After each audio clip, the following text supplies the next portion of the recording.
3 senyales na nasa tamang tao ka na. Una, kayo ng partner mo ay nagkakaintindihan sa mga bagay-bagay.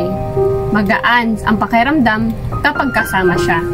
At nararamdaman mo ang pagiging komportable at masaya kapag magkasama kayong dalawa.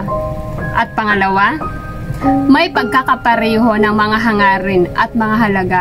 Pareho kayong mayroong iisang direction sa buhay. Hindi man kayo magkatugma ng paniniwala, pero may respeto sa bawat isa at desisyon na ginagawa.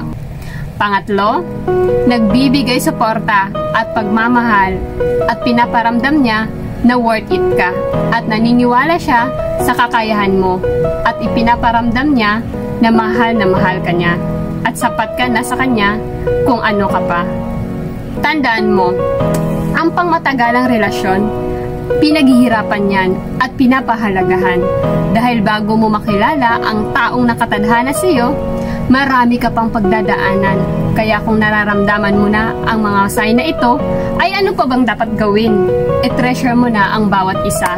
Dahil sa isang relasyon, bihira lang ang compatible kayo sa isa't isa. Subok ko na yan!